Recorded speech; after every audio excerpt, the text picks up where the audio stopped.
Question. How do we call him?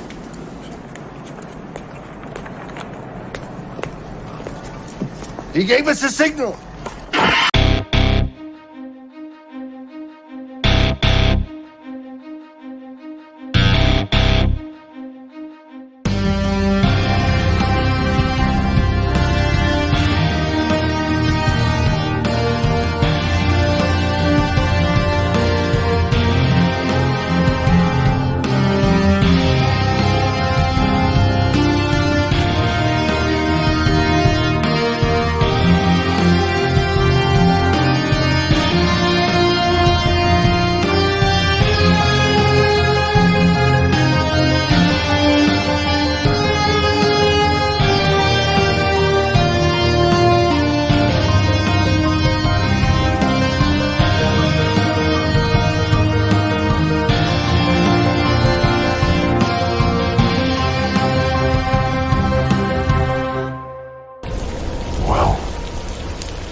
See, I muted myself.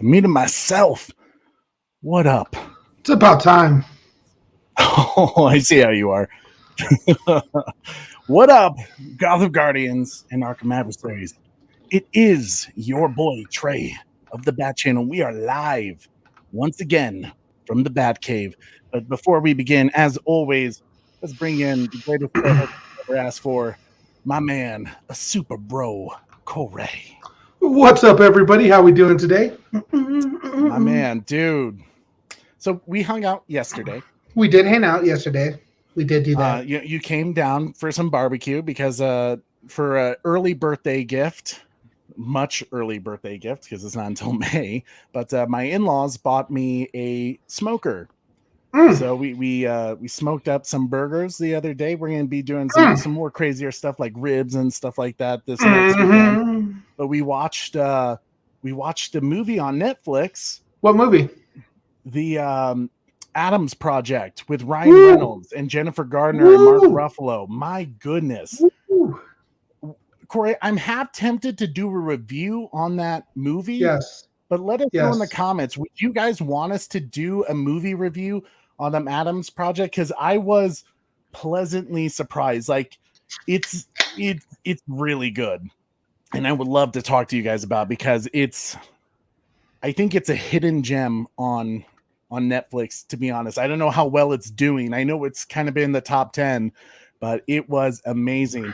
But Corey, let me know who's all in the chat. I see Koopy Mao, Ryan Swayze. 22nd, Ryan Swayze. Yeah, we have a lot of people here today. We got Reyes out there, Oracle's out there, Seth Holocron, Ryan Swayze, Lucas Ironside, 9 Lives. Good to see you, man. It's been a while for you. You know, we got our boy Trevor H, and we got our boy, the Restore the SnyderVerse guy, Bat Fanatic, Chad SnyderVerse, the Batman Who Laughs, Zack Snyder, Oscar sweep, clean sweep. You Red Hooded Outlaw with the Suck It Warner Brothers, the Butler, Catwoman. We got Koopy out there, Beyond the Night. Oh, Flavis Diabole. Oh my God. I wonder who Yellow that one Devil. is. Make the Batfleck movie. I love it, guys. It is so good to see you all here with us for our live show. We have a lot to talk about. Some crazy things. And Trey, before we even get there, let's let them answer the question. Super Bat Mom's here with the Adam Project was amazing. She loved it. Lucas Ironside said it's an amazing movie. Restore the Snyderverse. Do it. # Adam Project. Nice. Would love a review. Okay. Bat Fanatic says do a review. Midwest 93 in the house. Midwest, what's up, Midwest? My man. It's always good to see you, bro.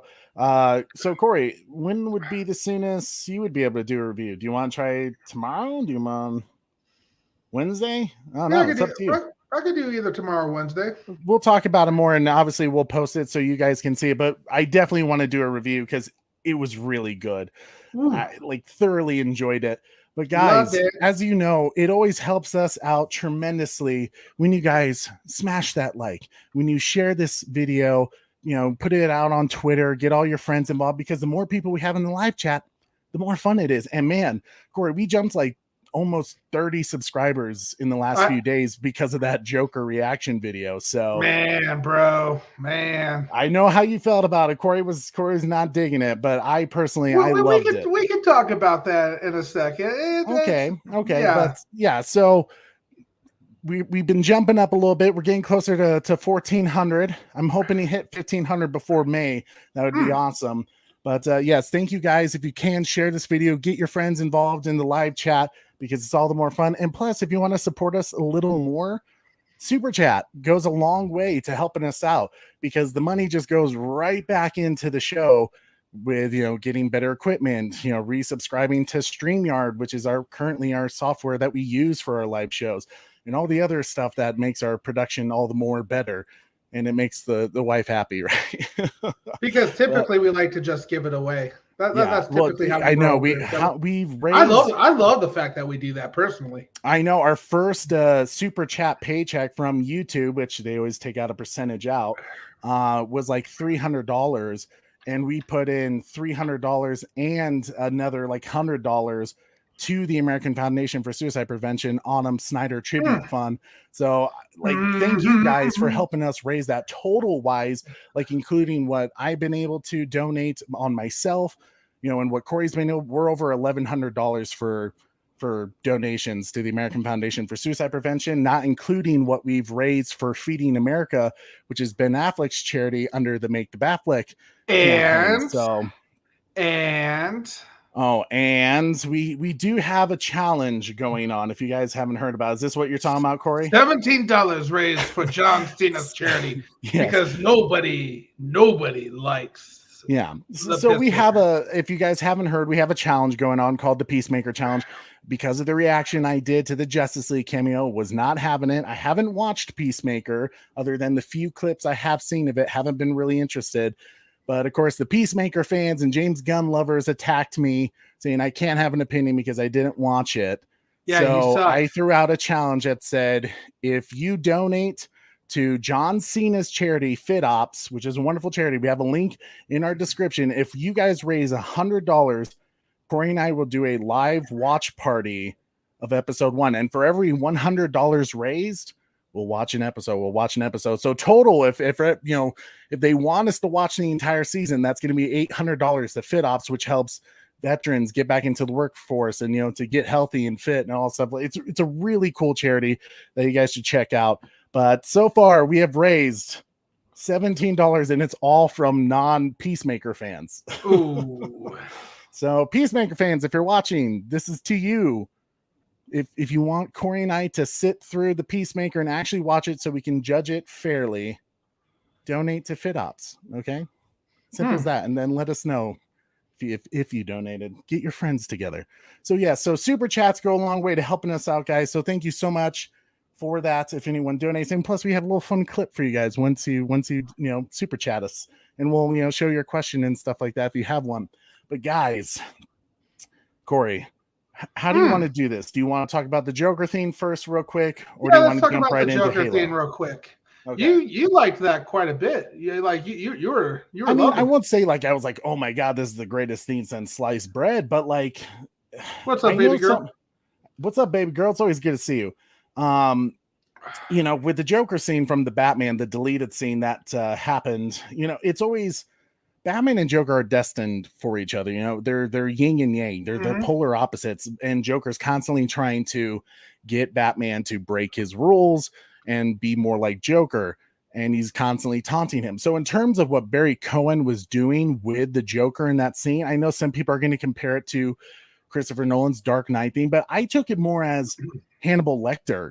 That whole scene from Silence of the Lambs, Red Dragon, which I love those movies. And Batman in the comics, from Long Halloween to a million different other comics, Batman has always gone to different Arkham inmates and asked them for their opinion and their thoughts on certain cases, because it helps him get into the mindset of these crazy people. So it was, to me, it was very comic book accurate. Now I know the Joker design, it's either a hit or a miss for you.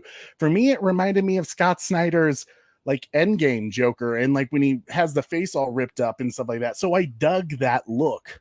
So that's my take on it. So I would say, as far as Joker's appearance, for me, I would say it was actually pretty good in my opinion. It's the one thing that I did like, because you got to think about it. Nobody, when you think of the Joker, who are you going to think of first when it comes to Batman? You're going to think of Heath Ledger.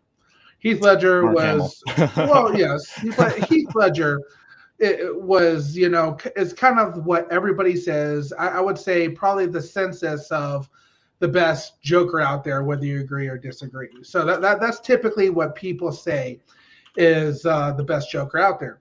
Yeah. So Jared Leto, I thought, did a fantastic job. He's actually one of my favorite Jokers. Personally, I like how he had that mixture of psychotic verse and gangster style deal, because I personally loved, the OG Batman, from Jack Nicholson himself, that to me, I loved that gangster vibe of Joker, which is another reason why I liked the Penguin so much in this movie. Yeah. That being said, though, so the appearance didn't bother me at all. His kind of craziness didn't bother me at all. For me, I'm glad they didn't leave it in there, because to me, it felt like I said in the spoiler review, that it felt like Batman had no clue what he was doing the entire time. So for me to see him to go talk to the Joker, while it might be comic book accurate, just gives me more, evidence that he really has no clue what he's doing. And yeah, we can bring up the topic as he was more trying to justify he's not Batman himself is not the crazy one. But to me, again, the Commissioner Gordon's asking him, are you sure? He's never figuring out the actual full riddles. He didn't figure out the final riddle, So to me, I still think it still added to the incompetentness of Batman. And not saying that's Robert Pattinson's fault. I think Matt Reeves did actually a bad job with this movie, personally, if you watched our spoiler review. Yeah, I would definitely say if any of you are curious to dive in more about our thoughts, definitely check out our spoiler review, because we really went in depth with our special guest Batman, who was on it with us, and we all had like different opinions. Like me, I enjoyed the movie. It wasn't like the greatest Batman film I've ever seen, but there was elements I really loved about it and things I hope they expand upon. Batman, I think, was kind of in the middle, but had a lot of issues with it. And then Corey, I think you had the most issues with it. And again, it was really Matt Reeves is who I have an issues with the storyline. There was a lot of plot holes that I had issues with. So, but fair. Overall, that trailer, I do appreciate. Batman to ever grace the big screen. I don't know about that. George Clooney's kind of up there. I do appreciate that. I do appreciate how they made it fun, though, for fans to go to the Radalata or whatever it is .com. Oh, I love that. I love doing stuff like that. Where like when they did it for Godzilla with the whole Monarch Sciences thing, where you had to like hack into Monarch and find all the kaijus that they were hiding. And the Titans and stuff like that. I love, and when they did it with Jurassic World, the first one, you could get into the security cams and see the Indominus Rex in its enclosure.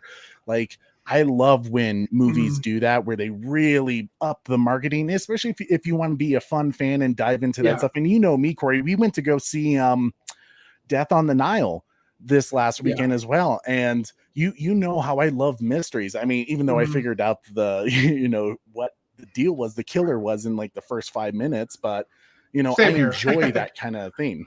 So I would say overall, I would give it probably a B rating there. I thought it was cool how they released it. I thought the scene wasn't horrible, and it does make sense for some of the comic book side of things. I just for me, I wish Robert Pattinson's Batman was a little bit more confident. You know, we joked about year one, Batman Begins, and he's, you know, jumping in the pool with the hot women. So I think we'll get more of that when with the next film. I think this was just a character development moment for him to kind of build into that Bruce Wayne that we all know. Hopefully, if it doesn't, then yeah, I'm gonna say the rating I gave this film is gonna drop if it doesn't. But to get in to our first topic of today, Halo. Is anyone a fan of Halo in our chat? I know we mostly talk about DC, Godzilla, Jurassic World, Jurassic Park, The Witcher, but Corey and I grew up playing Halo. I remember even as a kid, I think I was like 6 when the first Halo game came out. And even then I was like, holy hell, this is a new experience. We were used to playing PlayStation, you know, like the old like Star Wars Obi-Wan game, Phantom Menace kind of thing, and like Chocobo Racing and Final Fantasy. And then Halo came out on Xbox and it was like, holy hell, Corey. I mean, you remember it probably better than I do, but what was it like playing Halo for the first time? Oh man, obviously absolutely amazing. You know, like Halo was the reason why we got an Xbox. So it was, man, the memories of playing that game and the amount of hours that I put into all the Halo series, you know, like take you back to the time. I don't know how many people in the chat would remember this, but when you wanted to link up with people, you would take your Xbox and you would actually do a direct link to another Xbox, and everybody's playing on their own TV, so you could get as many players as you possibly can. So, man, a lot of good memories, a lot of time playing it in band class back when I was a kid, and man, it was good stuff. Oh, totally. And you know, here Corey and I have like played the Halo games. Like that was like our freaking childhood of just like nonstop Halo 1, Halo 2, Halo 3, Halo 4. And then of course, as we got older and like, you know, people didn't live in the same house and we only had one Xbox that we're playing on, you know, we didn't get to like Halo 5. We played a little bit of Halo 5. So like we're Corey and I are just like starting to play all the games through again, you know, all the remastered versions from the Halo Master Chief collection. But, you know, we haven't even played Halo. I played Halo Infinite, you know, multiplayer recently, and I freaking love it. Hopefully they do some more updates, though, because there's not enough maps on that game yet. But, you know, Halo. Real quick, Trey. Koopy said, Corey, do you think Pattinson will shine more with a different script and style of directing? Who would you like the director to be? You know, I like Matt Reeves. I like a lot of his movies.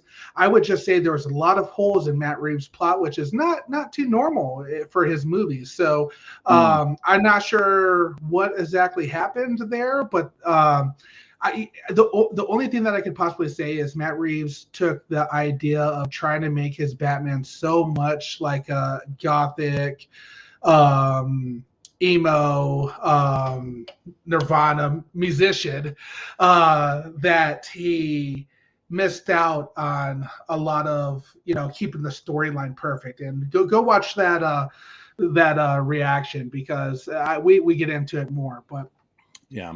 The first Halo game, the nostalgia. The nostalgia, man, right? I grew up in Halo 2 zombie lobbies, right? Zombie lobbies. Man, I'm not into Halo that much. All right. I tell you what, the zombies freaked me out, man. The flood, that was freaky stuff, dude. Oh man, that was one of the reasons why I couldn't play like Halo for when I was little, because like the flood freaked me out. I think I always had you play those missions for me because I just couldn't handle the sound. And it really wasn't until Zack Snyder's Dawn of the Dead where I was like, oh man, killing zombies is fun and cool. So I was able to get back at it. Especially those like zombie missions where it was the infected missions. Oh, and of course sickness shows up right now, you know. It makes sense. This is for you, buddy. Let's do it for Get up, come on, get down with the sickness. You mother, get up, come on, get down with the sickness. Sickness, it's always good to see you, man. But man, and of course, as we're talking about zombies, which we'll talk a little bit more about zombies a little later on the show, because a certain zombie film got awarded by a prestigious honor. Halo Reach was underrated. I agree. Halo Reach was an underrated game. It was very different from the other Halo games, but it was very cool. But speaking of Halo Reach, this show, Corey, movie, really, I know it's not a movie, but Steven Spielberg, I don't know if you know this, Corey, has been attached to this project for over a decade. I think it was like right before Halo 3, they announced that Steven Spielberg was working on a Halo film. Now, I don't know if he had anything to do with Halo Forward Unto Dawn, which I love that film. I think it's a pretty cool, addition to the Halo universe, but I love that movie, man. I think it was really, really good, right? Like it didn't quite focus on Master Chief, but it focused on another character that was very intriguing as well. Mm-hmm. Especially, like that school scene, you know what I'm saying? Yeah, I need a weapon. ODSTs dropping in. Like, the ODSTs, all that great stuff. You're like, but ODST is behind the lines, like in the danger zone, and you realize, like, oh shit, like we are. And they actually did pretty good job with like the animations and the CGIs, for that at that time. I mean, some of the Covenant looked really, really cool for it, and it kind of reminded me a lot of Starship Troopers. I don't know if anyone has seen Starship Troopers. It's an underrated hidden gem amongst sci-fi films. Put your hand up on that wall. Sir, everyone knows that. Put your hand on that wall. Button. The enemy cannot press a button if he disables his hand. Starship Troopers is a great film. We might have to review that film sometime. It's just a nostalgic film. Or a watch it party. Was very good. Lucas I never owned an Xbox in my life. Man, well, are you a PS guy or PC? Are you PC? Yeah, you should. I would suggest getting like an Xbox One and just playing through them real quick, man. It's worth the time. Or just find a friend that you can just hang out with for a week and do it. There was do you remember those days going over to your friend's house because they had a certain console? Right, yeah, like totally, right? Like when my friends had PlayStation, I couldn't play MLB The Show. I would go over and hang out with them for a week. Man, dude, and think about all the things that Halo brought to this world. Teabagging. Teabagging, yes. Teabagging is a very important thing. Here's something. I'll tell you guys a little story once we get through our quick Halo review. So if you're here to talk about, waiting for us to talk about the Oscars recently, we are going to get to that very soon. Just stick with us. Give us that like while you're waiting. Share this link to get your friends involved in the chat. But let's get into, Corey, the Halo series that Paramount Plus finally was able to create, that Steven Spielberg's production team, Amblin Television, was finally able to create here. So the first episode, Contact, right? We start in the year, interestingly enough, 2552, which is the same year Halo Reach and I believe Halo 1 takes place. But this is definitely before those events of Halo Reach and the first Halo 1 Combat Evolved. We start on a planet called Madrigal, which is obviously inhabited by some of the rebellion. If you guys don't know too much about the Halo universe, basically there's the United Nations Space Corps, who is kind of like this overbearing, controlling government that's taking all these resources from these human outposts on other planets like Madrigal, and they're taking all the resources to fund whatever they need, to fund their United States Marine Corps and stuff like that, and continue expanding their control. So obviously people have a lot of problems with that, and one of those happens to be this planet of Madrigal, which I'm not too entirely sure if it's also the planet Harvest. I'm guessing it's not, but it's kind of similar of how they did that. But of course, there's the Spartans, which were created by Dr. Halsey, who created Cortana, but she created these Spartans to be an advanced soldier to take out the rebels. So like, it wasn't even for the purpose of taking out the Covenant, because they didn't know about the Covenant until they destroyed the planet Harvest. And when we start this show, you kind of get the sense, it kind of actually, Corey, reminded me of Starship Troopers, where you hear people talking about like kind of this like fascist government that's like controlling them, taking everything that they own, and they're going to fight back. but it was just when they talk about the Spartans for the first time, already you're kind of like, oh yeah, man, the Spartans are cool. I mean, they just are with the Mjolnir armor that they have that just makes them all the cooler. And obviously they're taller, faster, stronger than the regular human beings. More better. But when we get to, I was kind of surprised by the initial scene that we got of kind of one of our main co-characters. I'm totally spacing her name right now. I think it's like Kwana, I think, something like that. Who is being played by Yurin Ha, and she's with this group of friends, and they're searching for this plant that I think is they kind of reference it that could be used as a drug, maybe medicine, and also as a way to fuel. So it's one of the resources that the UNSC is trying to get. But obviously lurking not too far away is the Covenant.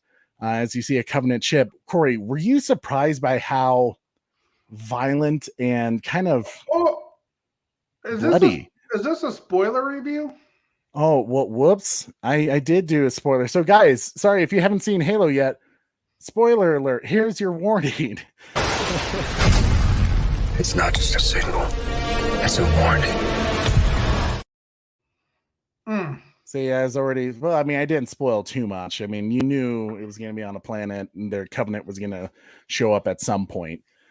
So if you didn't know the Covenant was going to show up, then it's not a Halo show if the Covenant doesn't show up. So Corey, tell me, were you surprised by, I mean, first scene, they throw you in it, you're in the fight and it's violent. I was kind of expecting like a PG-13 thing, but they kind of went with a almost Zack Snyder gory with the battles. All I have to say about the first scene is the younglings. The younglings. Dude, man, that was so sick. You knew right away when you saw the spaceship, and you're like, oh, okay. The blast comes out, and then the kids like just start running, and it was too much for them. They were getting picked off left and right. Friends were getting their legs just shot to hell, and I was totally digging it. I mean, especially when they, the Covenant breaks into their kind of their I guess you could say their base of operations. Mm-hmm. And one of the Covenant opens the door with like all the children in it. You're like, oh, someone's gonna save the day. They're not gonna let all these kids die. And the Covenant just like the elite just killing them all with their plasma blasters. And it's like, oh my god, this show is not holding back at all. They're just gonna kill everyone. But man, Corey, because usually there's like a no touch rule for kids, and this basically in entertainment they kind of stray away from killing off children, but it's not in Halo. Look, them kids, because the younglings. Oh man. But Corey, so the first scene where Master Chief arrives jumping off from the Pelican, we already kind of get some of those old game vibes when they do the armor lock hit in the ground, superhero landing. But what did you think of the guy's voice who did Master Chief? I mean, it's not Steve Downes. The voice, obviously you want Steve to be Master Chief, and I feel like I ultimately wish that's the route that they went with this. But I thought he wasn't bad, it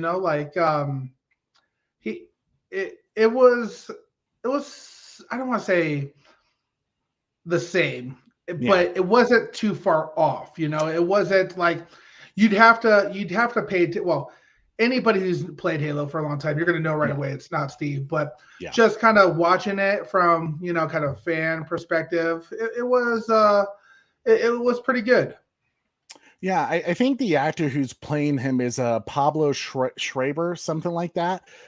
He's definitely going for kind of that graspy, low Steve Downs kind of thing. And they kind of did like what they did with Batfleck, where they kind of modulated the voice a little bit. So Mhm. maybe he wouldn't have to work too hard for it, which was fine. But to me, what really sold me, the first couple of scenes, this whole action sequence on Marginal, was, to me, it was like the best part of this first episode, because they definitely pulled in things that you love about Halo, like the face visor layout, with the radar in the bottom left, the Ooh. life, at the top, and the fact that when Master Chief gets hit by a couple of shots and all of a sudden you hear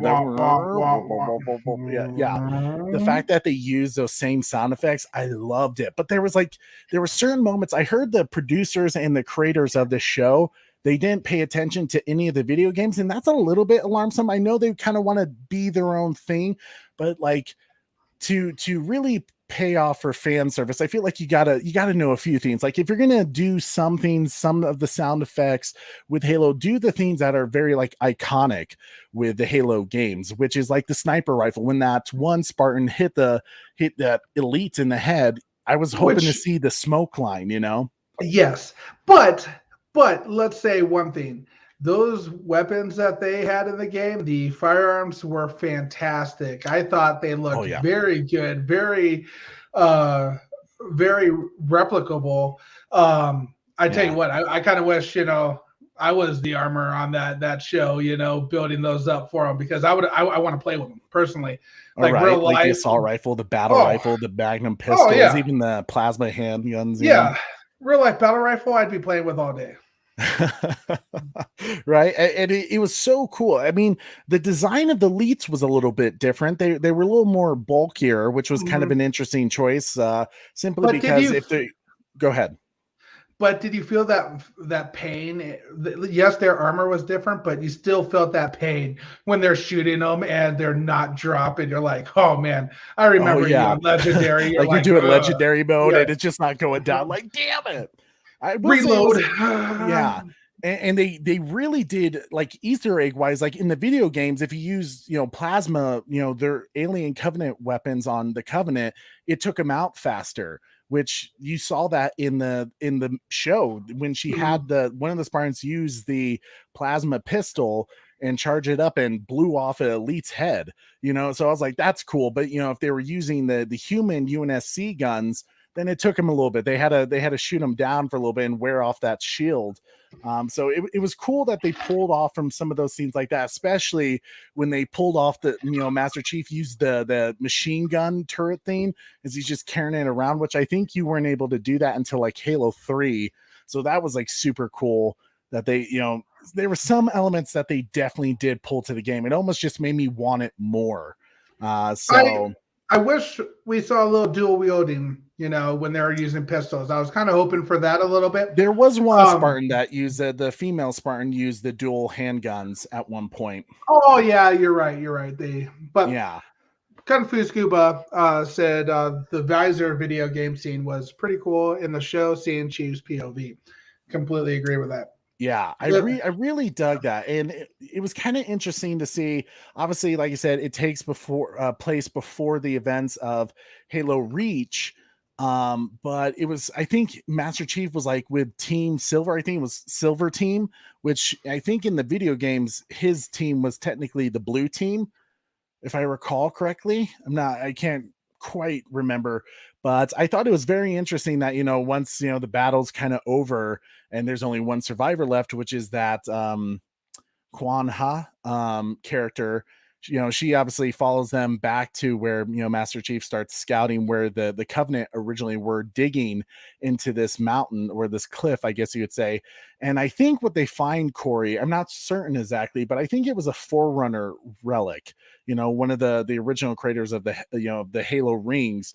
So I'm not sure what that key thing does, but I think while there was that one elite that was kind of spying on Master Chief, when he touched the Forerunner key thing and it activated, I think the reason why the elite didn't do anything is because in the games, only humans could activate Forerunner artifacts, because the Forerunners were the ones, I think there's like a reference in the Halo games that the Forerunners created humans, or they were going to pass down, like the Forerunners are kind of like the guardians of the universe, I guess you could say, and they were going to pass down their their powers and special gifts and knowledge to the humans at one point. But then there was like the Forerunner and human war that happened long ago, and the humans lost, and that's why they get like punished and sent to Earth to start back over again. And that's where we come all the way back up to the Halo. But because of that original war and the connection with the Forerunners and the humans, their DNA naturally can activate certain Forerunner artifacts that the Covenant cannot. So I think that's what that was about. I think that was kind of the first little inkling of, Forerunner technology. What did you think of that scene? It's funny when you're talking about when they're by the kind of that blasted cave area. The one thing I did really appreciate is, if you notice, while they were talking, their pistols were down. Did you notice that? Red versus blue. Yes, I was like, oh yeah, that was perfect. No, I thought the scene was great. It immediately got you excited for the show, for sure. Oh, totally. And I think the fact that they kind of did the flashbacks of Master Chief's homeworld, because how the Spartans were created is very kind of controversial when you think about it, because the original Spartan group that they started making, these super soldiers, Halsey had them kidnapped from different families, and then put into this really rigorous and kind of crazy experimentation that was like very brutal and rough, and not everyone survived it, but obviously John 117 did with his team, and that's why he's bigger, and he's just one of the more better Spartans, I guess you could say, and why Halsey kind of has a bit of a stronger connection with John. But obviously I think what they were kind of referencing is when he activates that Forerunner artifact, it allows him to think for himself, to be more of an independent mind than to be the, what's the word I'm looking for? Conditioned mind to follow orders and just do what he's told and not really think. Or have an emotion to something or react, really just to go along with how he does it. And when they get to the planet Reach, Corey, we see obviously Dr. Halsey, who I think they picked a really great choice for Dr. Halsey. She looked pretty close. I'm totally spacing her name, but I think it's like Natasha something, like McHelney, I think it is. She was a wonderful choice for that role, I feel like. But to me, the fact that we're already at Halo Reach, we do get a race swap with Commander Keyes and Captain Keyes. But I thought they did a great job. I think they were the essence of the character, so I dig it. One thing I'm a little curious about is they're not giving us a lot of time in this show where, I mean, it's year 2552. So Reach is about to be invaded and attacked and destroyed soon. And then it goes off into the first Halo game. So it almost makes me wonder if this show is super successful, which apparently it had a wonderful opening day ratings. It did better than Yellowstone's spinoff 1883. So that would lead me to believe that they plan on doing more seasons, but how far can you go without? I mean, now you're going to be getting into games. Are they going to recreate games? I think that's a little silly in the sense that they're saying that it'd be 1883. I'm going to come in here and defend Yellowstone real quick. 1883 was fantastic, and 1883, its opening episode also aired on Paramount TV. So fair. That's those fair. ratings, you can't be saying out that nonsense, Trey. Well, 1883 is a fantastic show. No matter what, it was probably a good enough first opening day rating for them that they were like, okay, we can continue this. Now, one thing I thought was interesting, obviously, this is where it really reminded me of Starship Troopers, kind of the propaganda of the UNSC. But when they tell the girl the only survivor of that planet Madrigal, they ask her to speak to the other colonies, the other rebellions, and say, hey, like, tell them that the Covenant attacked you and the UNSC Spartans saved you so that we can all come together and fight the Covenant. And obviously the girl's like, well, I lost my father, you know, who fought against you guys, and he wouldn't like if I just joined your side. So she's like, so no, I'm not going to help you out. So what's the UNSC's, you know, decision? Terminator. So they send Master Chief basically the message, who's already he's dealing with some stuff. He's conflicted about everything ever since touching the artifact. He gets the mission. And I loved this little Easter egg, Corey. I don't know if you noticed this, but when Master Chief brings the girl food to eat, and she's like, why aren't you eating? And he's like, I didn't see anything I liked. And she's like, well, what do you like to eat? And he kind of says like bolts, you know, like different like mechanical things that make him seem like he's a robot. And he's like, I'm just joking.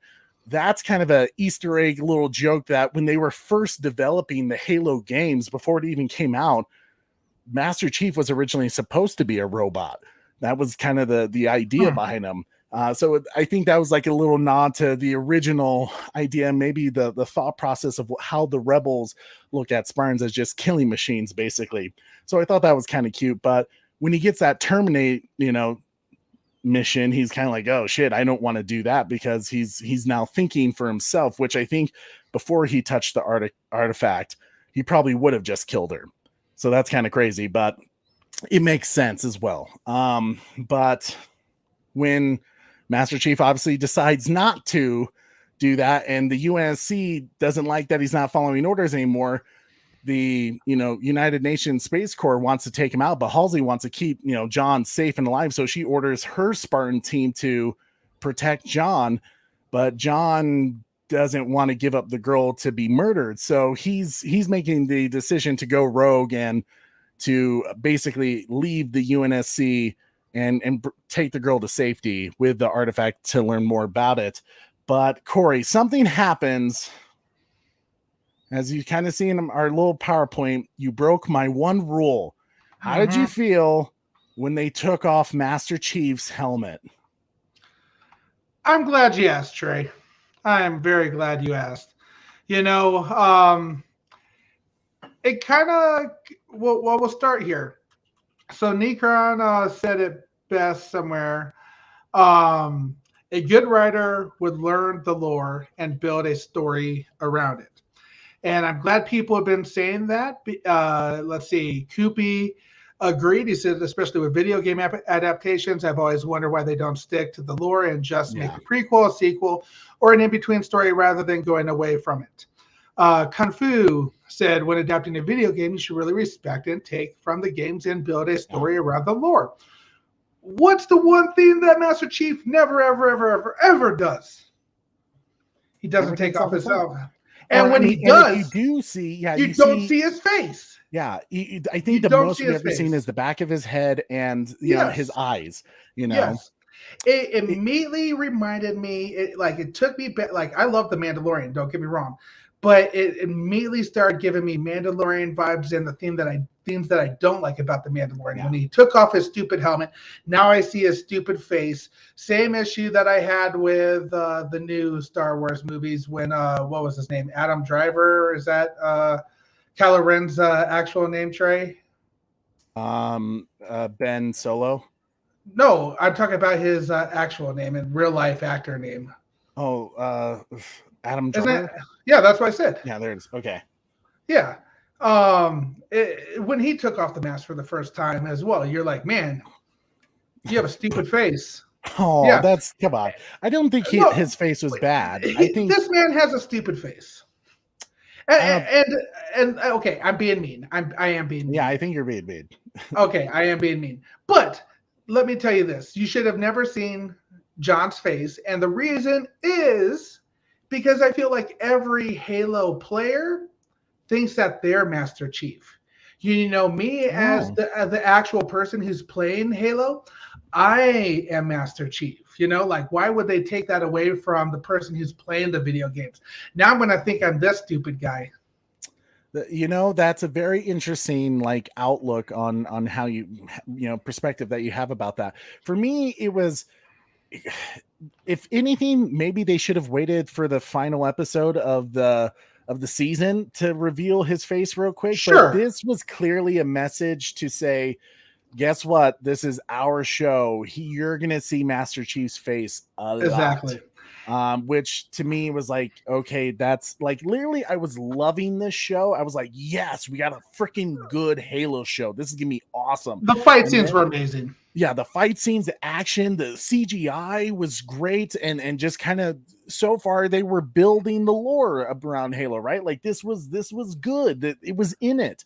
And then the moment Master Chief took off his helmet, especially for a girl he doesn't even really know, and to just like take his helmet off and not to put it back on, instantly or something like that. But it was just clearly this was just their way of saying like, we're going to have a Master Chief that shows his face a lot, which I feel is disrespectful to the character and the fans. We'll see what they do with it. But I'm kind of like, literally I was at like, we're at in the high eights for this show. And then when I saw his face, I was like, we're in the low sixes. Yeah, absolutely. Like it dropped dramatically seeing his face. And don't get me wrong, he doesn't have that bad of a face. He looks like he could be an ODST guy, maybe another Spartan. I see what you did there. He's not John, I'm John, you're John when you play Halo, we're all John, so yeah. I mean, apparently this actor is in talks with Marvel to be Wolverine possibly in the MCU. So I mean, he's maybe going to be a big actor. Well, I mean, fair enough, but like, I just think whoever made this decision, where in like Mandalorian, yeah, they did it as a part of the story. Like he's never supposed to take off his helmet, right? Because he's a Mandalorian. Mm-hmm. And it's now because of season 3, it's going to be a part of his story in that. But like Master Chief, you literally just took the helmet off just to be like, we're different from the show. This is our Master Chief. And it's like Corey said, you kind of took away our Master Chief, so I'm not happy with the decision. I'm still going to watch the show because one, I literally bought Paramount Plus just to watch Picard and, Halo and 1883. There you go. But other than that, Paramount Plus doesn't really have anything else other than Star Trek, Halo, and I would 1883. I would honestly say there's no reason to buy 1883. I mean, not 1883. There's no reason to buy Paramount Plus. Like I don't understand. Like I just heard that Yellowstone is streaming on a different platform. Like why wouldn't Paramount Plus be streaming Yellowstone? It's like I'm not quite sure what they're doing. I would say wait till Halo's done, watch it real quick, watch the things that you want to watch it, and then drop the subscription. Like I don't know if it has you have a need for it yet, Okay. Yeah, I mean, so overall, Corey, what would you give? Well, here's one last thing that happened in the Halo show that I don't know how to feel about it. So clearly, Halsey still has Cortana. She hasn't activated Cortana yet. So, oh dear. No, Yellow Devil. No, don't do it. Corey. Just do it. I'm staring at it right now. Just do it. All right. Somebody save me. Let your warm hands break right through. That felt good, Yellow Devil. Oh God. Thank Thank you for that, Yellow Devil. Now it's just going to be endless nonstop save me. I think Judge Dredd didn't respect the helmet rule. It didn't respect a lot. Yeah, I would say as far you were going to say one more scene or something like that. Oh yeah, the one scene that was kind of crazy was, after we see Halsey with Cortana, she's setting it up. We know that in Halo Reach, she sends Cortana with oh gosh, I'm forgetting the squadron's name that she sends it with. I think it's like the Spartans 3 group. But she sends that to the Pillar of Autumn with Master Chief eventually. But the thing that like really threw me off is when we see, the Covenant's home base, and it's like that mushroom ship. So I'm glad they took some of the concept art from that, but we see the Prophet of Mercy, and we see that they're talking with a human. What? Yeah. I feel like That the was Covenant very would weird. not, especially the Prophet, would not listen to someone who looks like a human, wouldn't trust them. I thought that was very weird. Yeah, it kind of gave me a Dances with Wolves vibe, like kind of a weird, like they, raised her and she's kind of like on the their Mary side. McDonald character. Yeah, exactly. It was just Stands with awkward. So it was like, man, it felt like that the was a first- major turn from Halo lore. Like that wasn't a thing. I Yes. mean, maybe it's in the books. I've never read the books, but I felt like when I saw that, I was like, what are we doing here? I went from like, man, the show is awesome, great fight scene, to the first show should have probably ended after the fight scene. That's, you know what? That's exactly what I thought too. I was like, first half, amazing, cut it there. Like the moment we got like Master Chief onto the ship, I was like, but this is why we started discussing that really the people who are producing, writing, and directing the show don't really know Halo. They only know, talk to 343 for a little bit about the characters and what they thought of them, but didn't get rid of, they haven't even played the games, like what? It's alarming. And I'm glad they had some of the Halo score in there, like we did hear the the famous like monk choir theme. But I was like kind of hoping like in the action scene to hear the Warthog song, maybe we'll get that later on in the show. But like it's gonna be interesting to see how they tie it to the video games, because we're very close to what happens on Halo Reach within the time of events, so they don't have a lot of time to tell a story that's going to take them so far off that we can't get back to Halo Reach. So we'll see what they do. I'm curious to see Halo episode 2, which I'm told the title of that episode is called Unbound, and it's going to come out April 1st. So in a few days. So we'll see. We'll keep reviewing these episodes with you guys, because what would you rate Halo. What would you rate it? What would you rate? I'm probably at like a 6.1, maybe even a 5.9, because literally I was like at a 8.5, 8.4 kind of range for the first episode. But the moment I saw his helmet taken off, I was like, boom, you dropped. You're in the D's. So that's how about you? What would you rate the first episode? 1.17. It pissed you off that much? Did you see what I did? You didn't really get that. 1.17. Yes, I get it. Okay, so no, I would probably give it. I'd give it a 5.7. Personally. Okay, so we're in the same ballpark. I think you should watch it, especially for the first 30 minutes of it. I was up in that 8s as well, and then the back half happened. So I want to see how it plays out. I don't know if anybody in this chat or anybody else really should run out and buy Paramount Plus just for this show yet. So that's why I'm giving it that low of a score. Okay. Yeah. Only because I'm hopeful for it. I'm hopeful that they turn it around. But the back half was worrisome. I could score it. I could score it a little bit higher, but according to like how we rate things, I want to be protective of the chat's money. And, I feel like if it's a 7, I'm telling people they should go out and pay for Paramount Plus, Yeah, so, I mean, that's fair. Yeah, I mean, so we'll keep you. If you guys just want to hear about it and have us talk about it for you guys, subscribe to our channel, hit that notification bell so you never miss an episode. We'll start doing individual. Like this is just because we know most of our fans and subscribers are DC fans. We figured to bring in kind of a new topic. So that's going to be Halo that we'll talk about.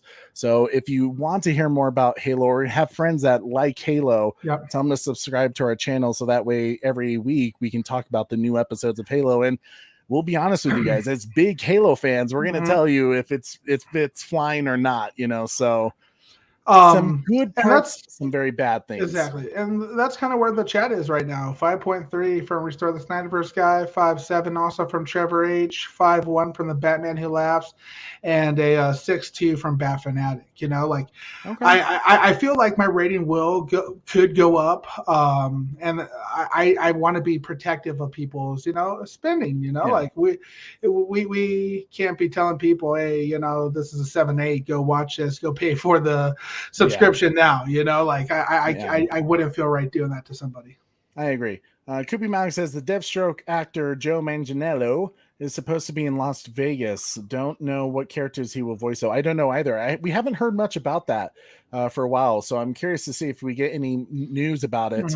Because I think it's supposed to come out this year, if I recall. I know in a few weeks, Zack Snyder's going to be filming Rebel Moon. So that's really cool. I'm excited for that. That's going to be great. But speaking of Zack Snyder and leading to the Oscars, something crazy happened at the Oscars, Corey. Literally, as we were watching the Adam Project, my phone started going off like crazy on Twitter. People were just blowing up my phone, and apparently something happened. A little Will Smith action here. Corey, are you frozen?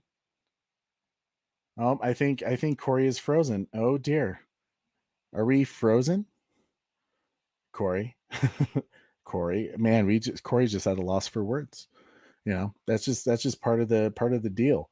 But something crazy happened recently. I think Corey had to back out. So something crazy happened at the Oscars the other day.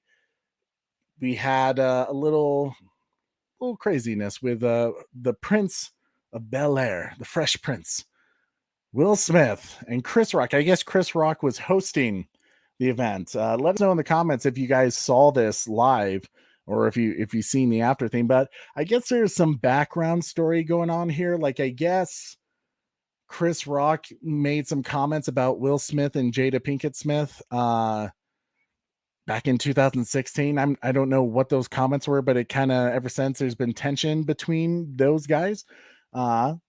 Part of the deal, I guess. But anyways, Chris Rock was hosting the event, and he made a comment about Jada Pinkett, just a little joke that Will Smith thought was funny in the beginning, but Jada didn't take it so well. In fact, we made a little video for you guys here about kind of what happened.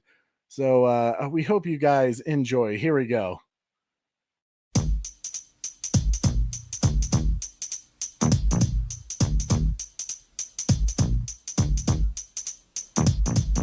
This is a story all about how my life got flipped, turned upside down, and I'd like to take a minute, just sit right there. I'll tell you how I became the prince of a town called Bel-Air. Jada, I love you. G.I. Jane 2, can't wait to see it. All right?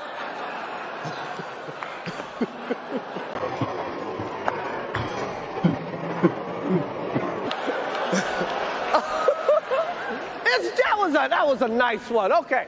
In West Philadelphia, born and raised on the playground is where I spent most of my days. Chilling out, maxing, relaxing, all cool and all, shooting some b-ball outside of the school when a couple of guys who were up to no good started making trouble in my neighborhood.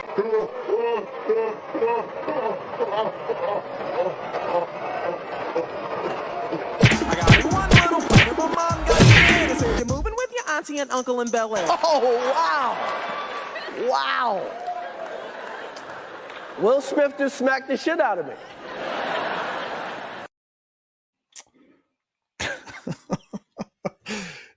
Apparently that was not scripted. That happened in real life. So I get the feeling that, Will Smith, as you saw, he was laughing at the joke.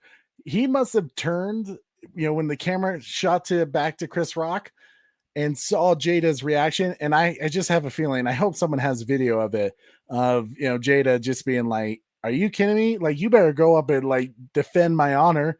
Because I hear, I don't know if this is true, but I hear Jada has like a hair disease, which is why she is bald, which I can understand that, So she didn't take too kindly to that comment. But I mean, for God's sakes, it's comedy. Like, when is it not like somewhat offensive? Anyway, she took it very personally, and Will Smith decided to slap the shiznit out of Chris Rock. But hey, give Chris Rock some credit. That man took it like a champ. He regained his composure. I think he messed up one sentence after that slap, but I love how he looks over to the backstage area and he's just like, "Are we gonna do anything? Is anything gonna happen?" Hey, it's all part of the craziness when it comes to that stuff. But like, I don't know. What did you guys think in the comments? Like, real, fake? It's kind of funny that in the Oscars, are you guys going to talk about the slap at the Oscars? Yes, we are, right? Speak of the devil. Here you go. Oh, no. See, Corey's saying my computer crashed. Of course it would. Corey talks bad about Halo and the Covenant just attack, so dead shots slap. Yeah. I think we should now start calling dead shot slap shot. I think that's just, I think that's fair, Oh, gosh. Let's see what. Oh, no. That's see, this is what happens when I don't have Corey around. I start pulling up the old stuff as I'm trying to prepare not having Corey around. So yeah, Trevor H is laughing. That shit was stupid. It was crazy, but of course it blew up. No one watches the freaking, no one watches the Oscars anyways. It's always been kind of a silly, stupid thing that, like it just never has high ratings. But of course, I pulled it up here. Let me, as I'm loading my PowerPoint now, my whole show that was technically on Corey's computer, as I'm trying to get it guys ready for you guys. But Yellow Devil says Hamada nuked Corey's internet. He will be missed. Yeah, because we are going to talk about the whole Warner Brothers, because they do like they were getting ready. They're like, nope, they stopped talking about Halo. They were going to get into it. Can't do it. Shut us down. Ryan Swayze says a part of me thinks it was staged. I thought possibly too, but like if that's so, I don't remember Chris Rock being that good of an actor. Like when he gets slapped, his face is like, damn. But as my good friend Sil Abdul said earlier on Purple Valkyrie's show, like that's Philly Will, that's Will Smith from Philly area going back to his days. He was pissed off too. He was like cursing, and that's why I don't know if it was staged, because I'm not sure they would have allowed him to drop a couple of F-bombs, live. Because that's never good for TV. But El Necron says, sitting in front with your bald wife, gotta expect some jokes. If she had something like cancer, then that response would be okay. I think no matter what, like that's like a conversation that could have happened. The joke was done. Like, Chris Rock wasn't gonna continue it any further than what it was already. But here we go. Finally got up the PowerPoint. But so call me Slapshot. He slapped Chris Rock pretty hard, but he took it like a champ. But here's what I love. Here's are some of the best memes I've seen with the whole situation that happened. I love that the Oscar viewership compliments to Purple Valkyrie, because I didn't know this was a thing. As you can tell, the ratings are just continuously dropping throughout the Oscars. And it's, at like an all-time low. And all of a sudden the punch happens and it goes trending on Twitter, and boom, skyrockets. People started watching the Oscars because it was like, oh God. Hey, it happens to the best of us, Chris Rock.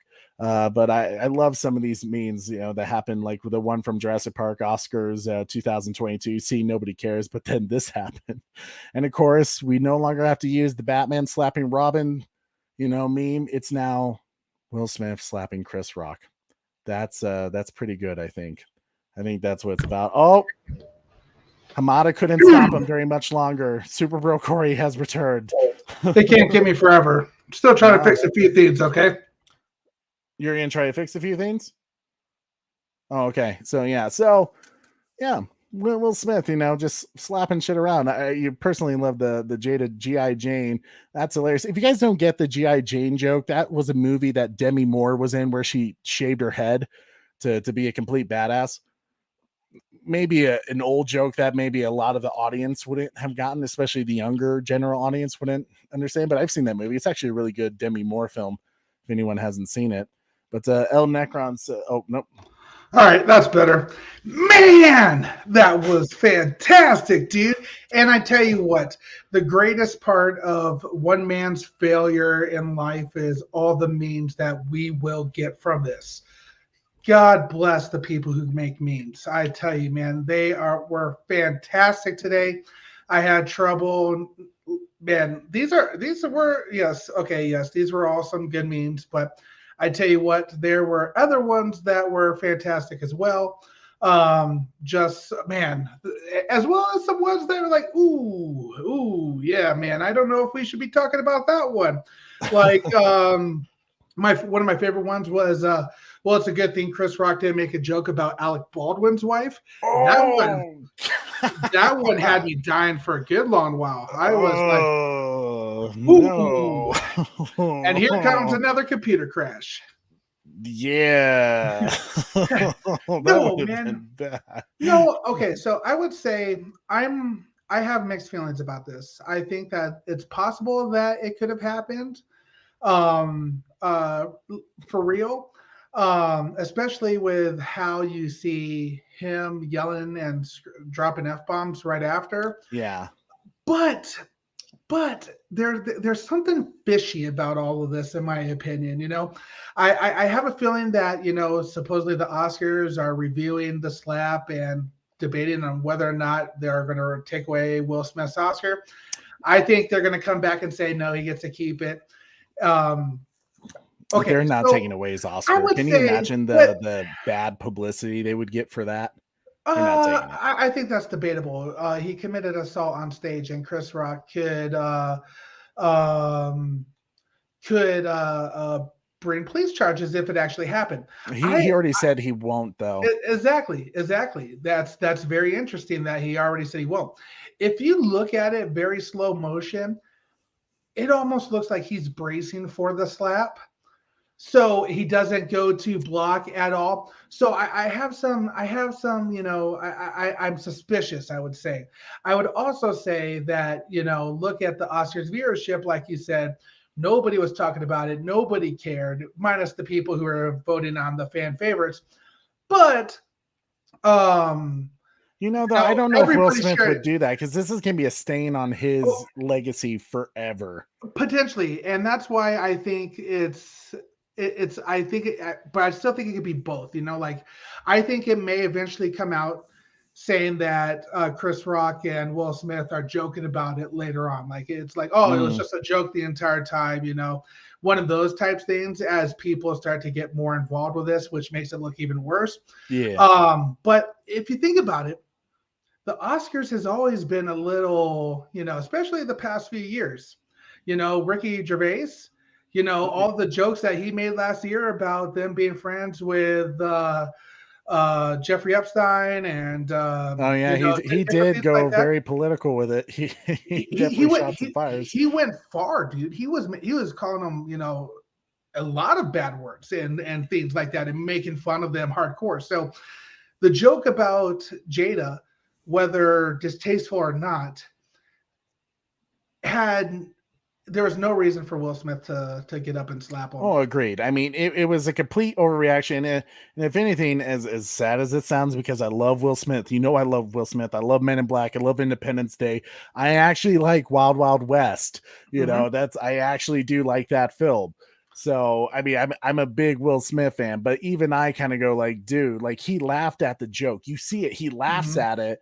And the fact that you can tell whatever happened in that time when the camera cuts away from him, he looked at Jada and she must have said something to be like, get your ass up there and like go defend me. Yes, you know, which is some bullshit. But here's the thing though, that Will Smith family, and don't get me wrong, I loved Will Smith growing up as a kid. And Men in Black, some of my favorite movies.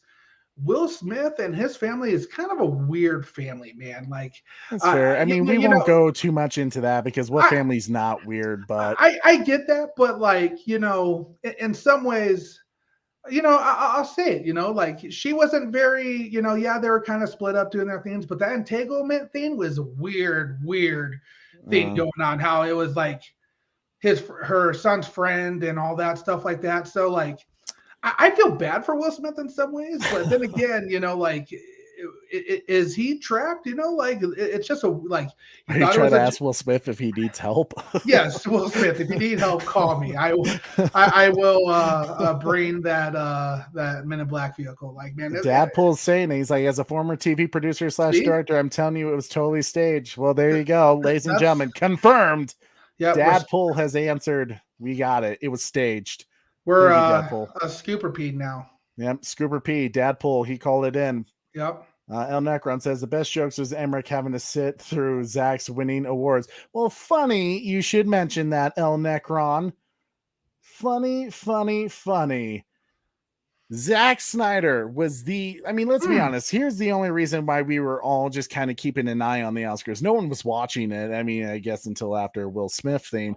But the reason why we were all keeping our eye on the Oscars is because we knew Zack was in the running to winning the Fan Sweepstakes Awards, where people got to vote on Twitter or on the Oscar website for the fan favorite film. Now, if you heard some of the rumors that Zack Snyder's Justice League was actually killing it in that department, but they took it off because it had no theatrical run for a week in a number of theaters in a major market, I guess was what their issue was. So what was the next available Zack Snyder film that came out in 2021? The Dave Bautista Netflix original Army of the Dead, written and directed by Zack Snyder, the man. Now, there was also fan favorite cheer moment for the Oscars, and they had all types of movies from out the years. They had The Matrix, dodging the bullet scene. They had the wonderful, also well-deserving Spider-Man No Way Home, with the 3 Spider-Man, shot that happens. That's totally a cheer moment. But they also had the Flash scene from Zack Snyder's Justice League. And guess what, Corey? You messed with me about this, but it became true. I'll let you say it. I was projecting. I thought of a crazy conspiracy theory that we'll have to get into in a little bit. But we were sitting there smoking some burgers, sitting around outside, and I was pretending to look at my phone, and I looked at Trey and I said, "Oh my God, dude, Zack Snyder's Justice League won!" And he jumped up. He's like, "Yeah!" I started screaming in the backyard. I gave him a high five. I felt like Will Smith in Pursuit of Happiness, And then he was like, "Let me see it." And I was like, "Just kidding." So the disappointment on your face was epic.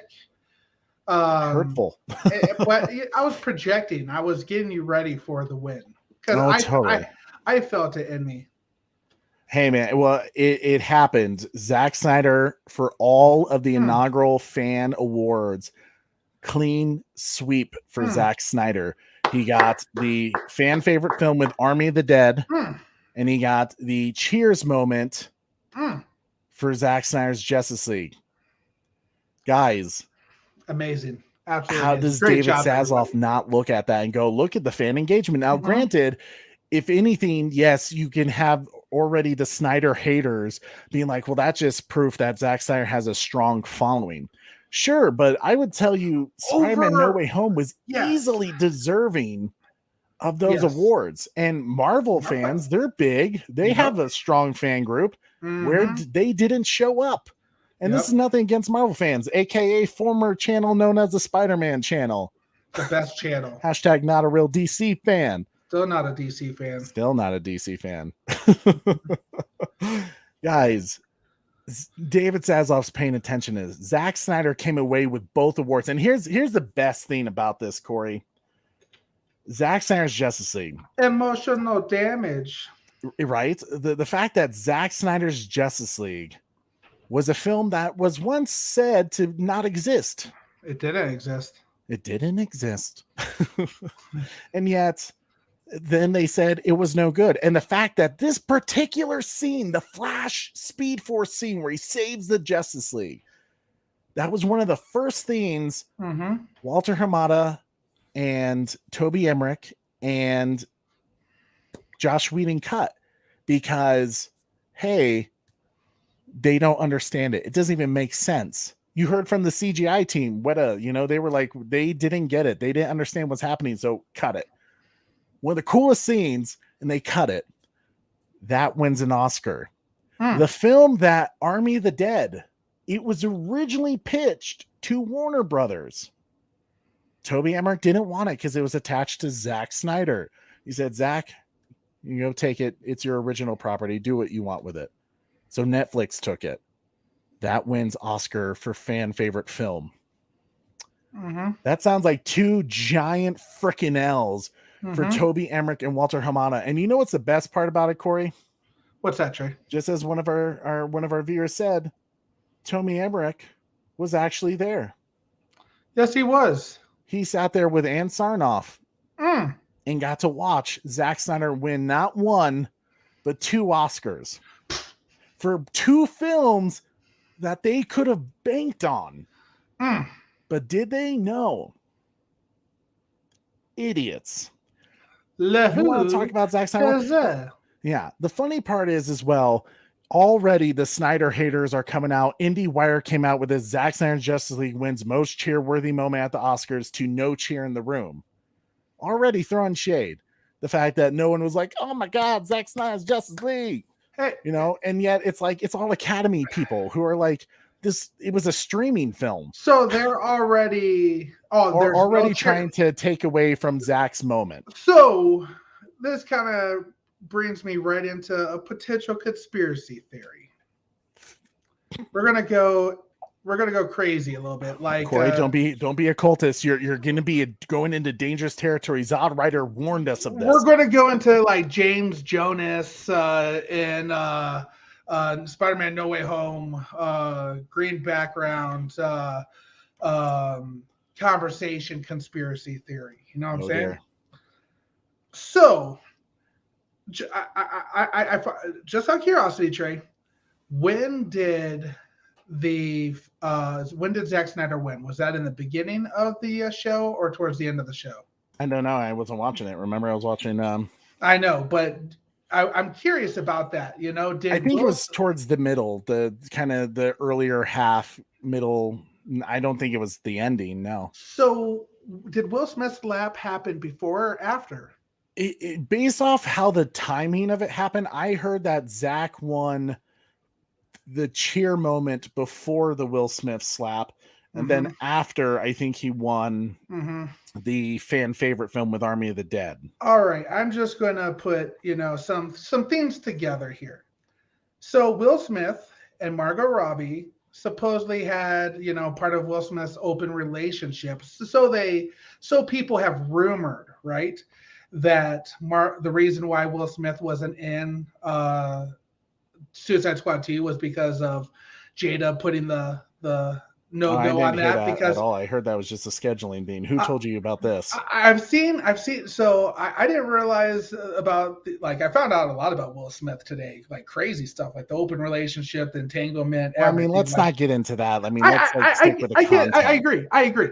So what I'm saying is, what is Will Smith's relationship with these, Warner Brother elites that,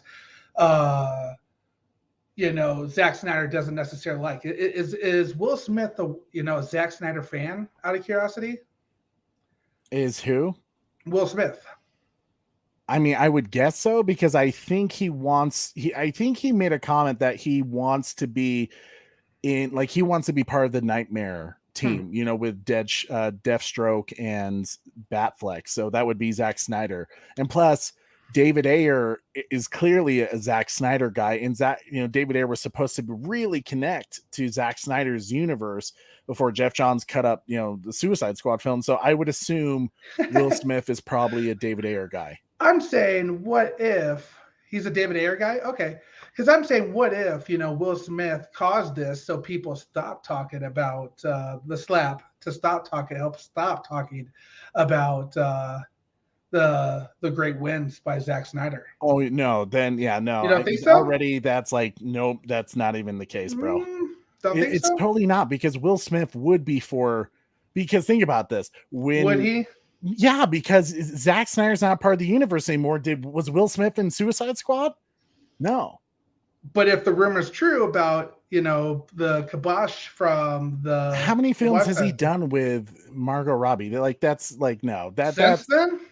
Corey, no. Like No? I gotta shut you down there because No, maybe not. You're sounding like it. No. I told you it's a wild conspiracy. It just got me your thinking. wild I was conspiracy is like it's dumb. For the first time, I'm gonna say your thought is dumb. But here's the thing, though. Like, why people are hating on Zack Snyder right away. I mean, people were going to do that regardless. Mm-hmm. I mean, Will Smith, there's no way the conspiracy would be that Will Smith was told by Emmerich to make a scene for his big moment of a night so that people wouldn't talk about Zack Snyder's Justice League. That is just like, that's dumb. I just got to say, like, that's. Oh, man. It made me think, though, for a second. I was like, I wonder if he's a friend of Zack or not. We'll find out, I guess. He is totally a fan of Zack Snyder. Totally. El Necron says Film Gob's video today. I haven't seen Film Gob's video. I love Film Gob though. Comic Book Craig news. What up, brother? Good evening, guys. This good thing is Will Smith was just practicing for his Deadshot additional scenes in the aircot when he smacks Rock. Yeah, damn, right. Damn. Yellow Devil says Corey lost his mind. Go back to the Hamada re-education camp. CNN will fact check him. Corey, that's a long stretch, bro. I know. Super Bro Corey lost it there. From Corey, eat a Snickers. Eat a Snickers. You lost. I am starving, dude. I am hungry. Are you? Well, we're getting close to the end, big fella. Good God. I'm like, where the hell is he going with this? Like, Super Bro Corey. Maybe damn, I'm saying Warner Brothers is that petty. Maybe there's no way. There's no way, Corey. Like, you just drop it. Like at this moment, like I want to freaking smack you like Will Smith. What the hell? I'm just saying, petty, Trey. Petty.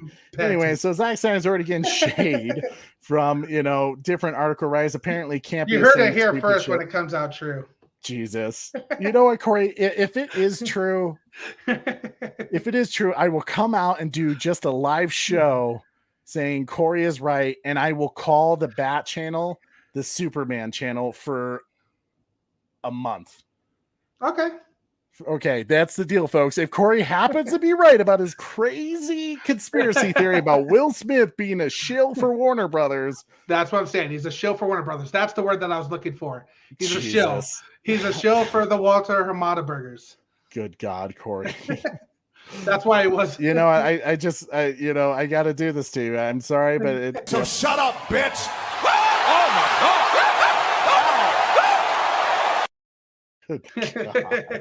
What the hell? So anyways, we got responses from Zack Snyder about this wonderful event. He's gonna be coming home with 2 Oscars for 2 different films. I wonder if that's ever been done before. I don't know. That'd be something to look up to see if anyone has ever won an Oscar for 2 films in 1 year. So we got Zack Snyder, Army of the Dead, literally best fans ever on his Vero account. And then you had Deborah Snyder posting, our fans are the best fans. Thank you for the recognition. What an amazing, grateful to everyone who worked with us on this film, to Netflix, and of course to the best fans in the world. You had Zack saying awesome. And then of course, Ray Fisher without freaking hesitation, in honor of this historic recognition of Zack Snyder's Justice League, allow me to say from the bottom of my heart that Walter Hamada owes an apology to the participants of the Justice League investigation. Accountability over entertainment. Gotta love freaking Ray Fisher. It never stops. And you know what? David Sassel's going to do something for him. But, I feel like with this recognition that we're getting from the academies, with the fans, really, it kind of, we're going to kind of twist the whole Walter, we're going to twist, Corey, what Will Smith did to Chris Rock. Are you ready for this? I made this little quick thing for you guys. It's kind of symbolic in a way that this is how we're going to use the Will Smith moment and turn it what it meant for us to win 2 Oscars this year. This is for you guys.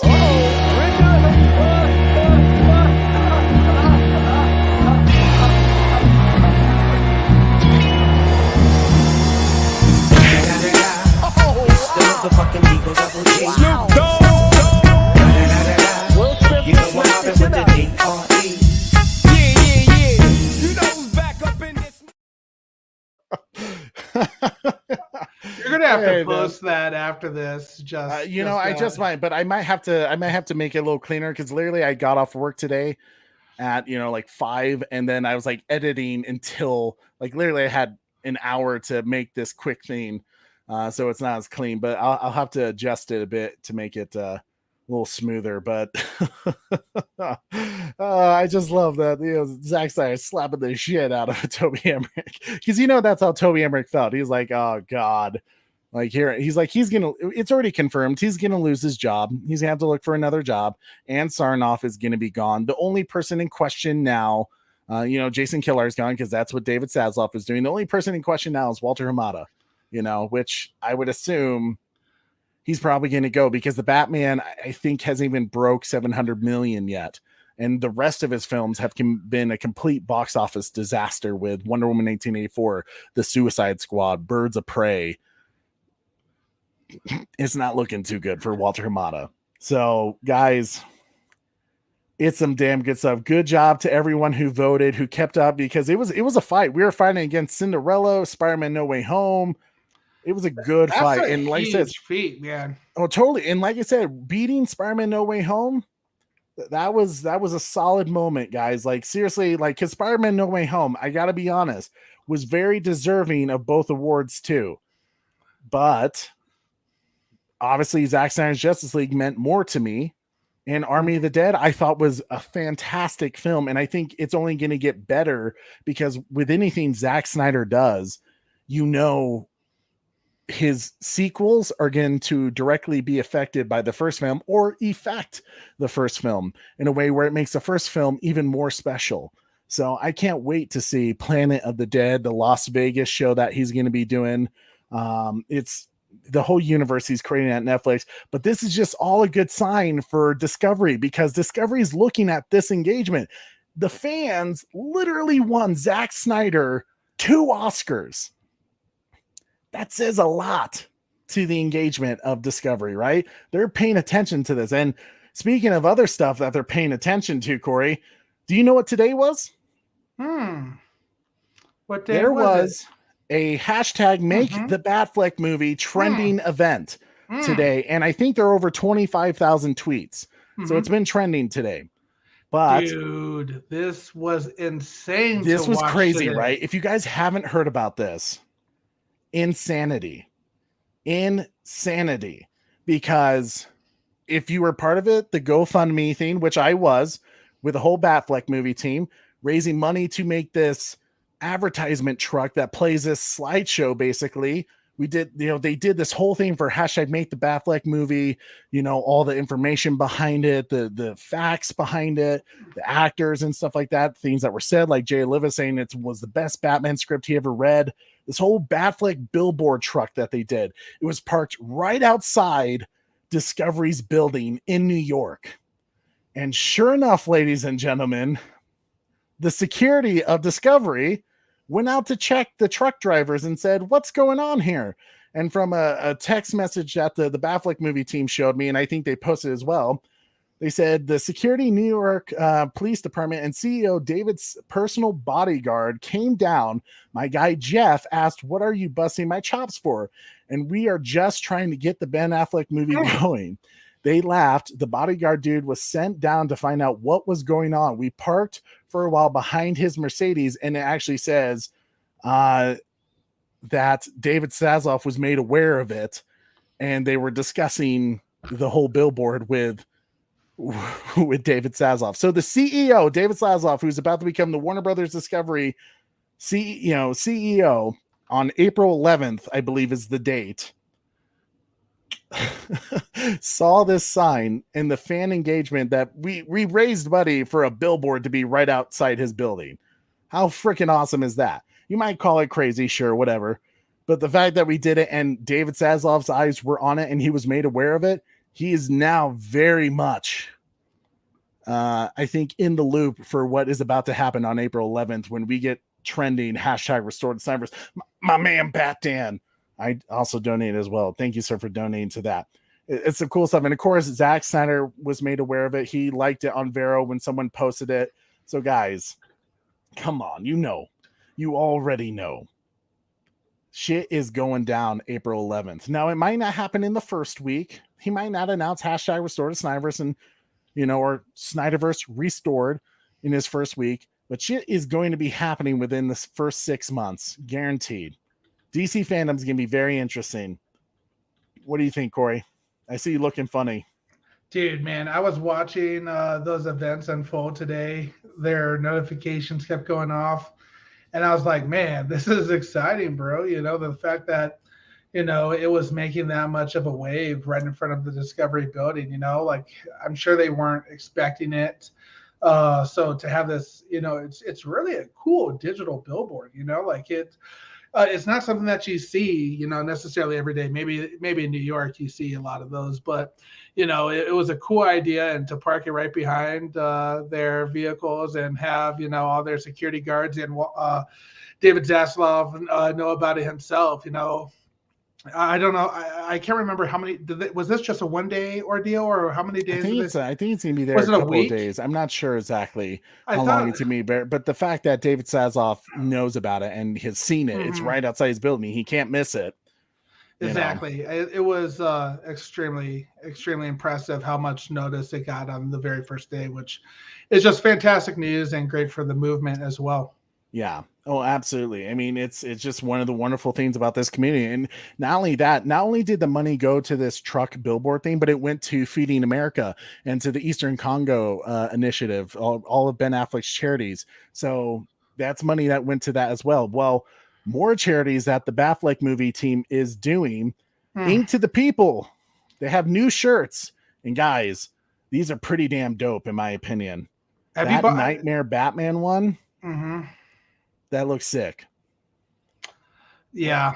And the sword one, man, the one where it's like the pearls around the W and stuff like that. And I think those are all the logos of Batman villains. Like that is, I don't know who designed those logos, but that's some cool shit. Like I'm literally waiting on my paychecks so I can get some of these. And I already have a lot of Ink to the People shirts, you know, but I'm digging, you know, I mean, Nightmare Batman's one of my favorite designs, you know, especially when you saw Ben Affleck in that and BBS, like so cool. Like seriously, cannot wait. Batman says, I can't believe Zack Snyder, Ben Affleck's friend, would like this post. Doesn't he know Ben Affleck doesn't want to come back as Batman? Right? Yeah. Doesn't Zack know that Ben is done with IP content? All the idiots who are like, oh, Ben Affleck doesn't want to play Batman anymore. No, he just doesn't want to work with Warner Brothers until Zack is, you know, back running it again with DC films. That's no, Yellow Devil, that's Will Smith. Corey will slap the SnyderVerse out of existence at the next Oscars. God, Corey. Corey be like, coincidence? I think not. That's what I'd be like today. I'd be like, holy shit. It was Will Smith's fault that nobody's talking about it. Right. So what are we trying to say with all this, you know, hashtag make the Batfleck movie? We're just trying to say the bomb is Batman, yo. Word, bitch. Batfleck like a motherfucker. What's up now? Batfleck like a motherfucker. Batfleck like a motherfucker. Guys. It's so cool. I mean, I can't wait to get some of these shirts. You can get on Ink to the People, or I believe you can find it on the @Batfleck Movies Twitter page. And obviously, once this show is done, which we're wrapping it up pretty soon here, go on Twitter and do hashtag Make the Batfleck Movie. Get it up more, because David Zaslav he's keeping an eye on it, especially today. Guarantee, you know, when he gets in April 11th, we can be making some noise, some more noise. So, Corey, any last thoughts as we come to the end here, sir? I think this channel is going to be named the Superman channel, the Super channel here in about a month or so. You know? Well, you know, it's good luck to you on that, Corey. I don't think it's going to happen, big fella. No, I tell you what, those shirts are freaking fire. Halo was okay. Zack Snyder's Justice League is amazing. Army of the Dead, amazing. I think the Make the Batfleck movie digital signage was amazing. I think there's a lot of good things coming for the SnyderVerse, as well as for Warner Brothers, now owned by Discovery Channel. So I think there's just a lot of good things that are happening. Yeah, I think hitting people, slapping people is bad. Yeah, what else do you want me to say, Trey? Well, I mean, I'll just say this. When Zack Snyder won both Oscar fan favorite sweepstake awards and cheers moment, I mean, this was my reaction. Hey, I'm not surprised.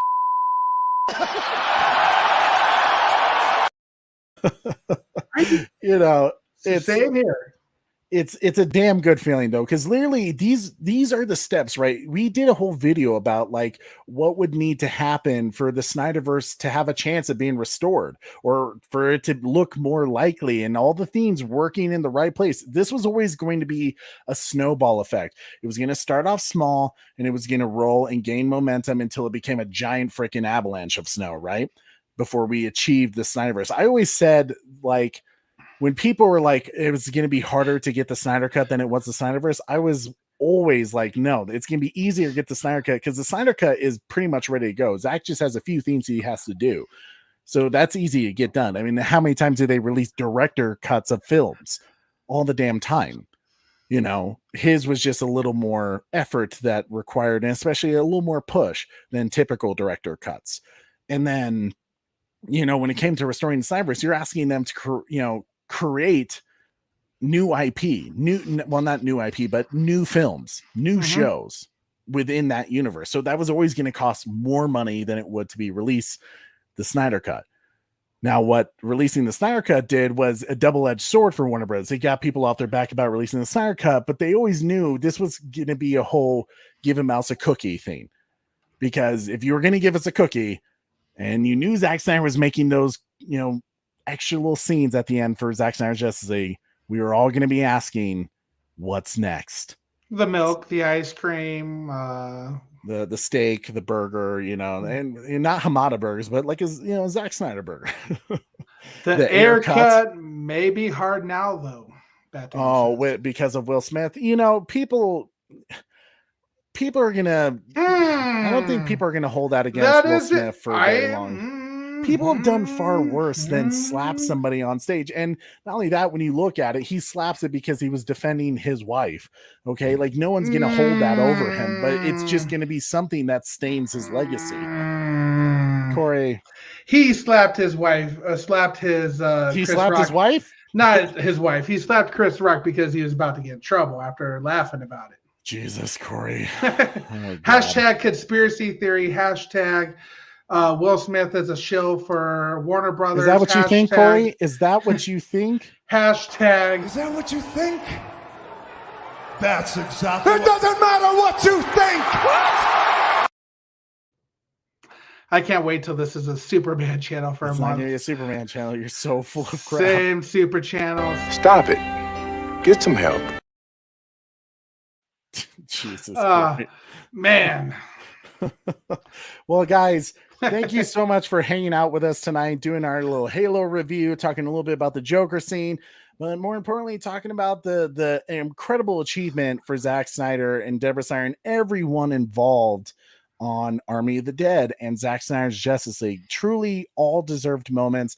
And the fact that those who doubted it the most and tried to prevent the Snyderverse and really anything that Zack was hashtag cancel Super Bro Corey. Jesus. To put his heart and time in, guys, congratulations, seriously, to Zack Snyder, to the community, to everyone involved with those projects, because fantastic.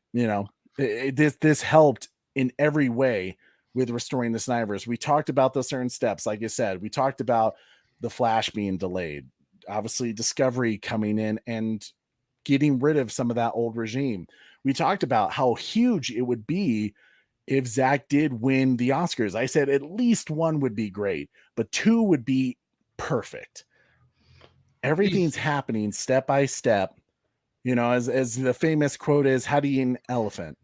One piece at a time. And we're doing that one piece at a time. We're making the Snyderverse all the more possible. So keep working hard, keep trending on Twitter. When Discovery gets in, I believe they said on April 11th, that's the time for us to go hard on hashtag restore Snyderverse. And like I said, for anyone of our subscribers who are huge The Batman fans, we're not saying get rid of the Batman. It's the multiverse. We can have Robert Pattinson's Batman. I'm looking forward to the sequels. I really am, because I think the sequels are going to be great, even better than the first film. I'm can't wait for the spin-offs that are about to happen for that show. The Penguin show is gonna be cool. The Arkham show, can't wait. You know, it has nothing to do with getting rid of what's already coming now. It has everything to do just if it's a multiverse, let the other crap happen too. The Snyderverse. Okay. So guys, thank you so much. Like I said, it always helps our channel when you smash that like. Plus, share don't this you video. want to see if this channel actually becomes the Superman channel? I certainly do. I think you do too. And so does Sith Holocron. He's a smart. I'll go fuck yourself.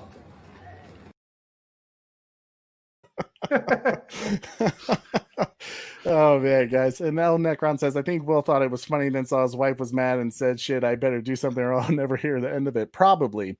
I see that being the case too. DC shill. Dadpool. He's a DC show. Guys, thank you so much for watching. Please smash that like, hit that notification bell. Hashtag bring the Spider-Man channel back, you know. And more importantly, you know, when you hit that notification bell, you'll never miss an episode. So do it. Just do it. Do it You slowly. know. Guys, thank you so much. Don't forget to tune in weekly. Same bad time. You didn't bring me up. You didn't bring me up. I didn't bring you up, but that was all you Same super channel, baby. I need a new co-host. I'm practicing it. It's going to be great. It's going to be fantastic. Same super time, same super channel. Yeah. I can't wait till I can't wait to get to the Superman opening again. That was the best opener. Don't forget, it's a bird, it's a plane, it's a super channel. I'm just trying to help you, Corey. You know, your dreams to have your own YouTube channel, it will happen, you know. No, I don't want my own YouTube channel. I want this YouTube channel. It is inevitable.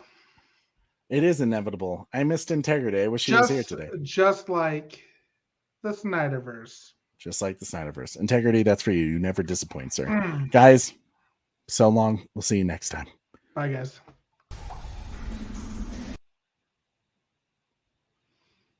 You pressed that at the same time I did. Oh, did we? We literally hit our closer at the same time. Rookie move. Go ahead. This is the last time you'll be able to do it. So. Well, I mean, I figured you ditched me, you know, when your connection dropped. Yeah, let's just end this show.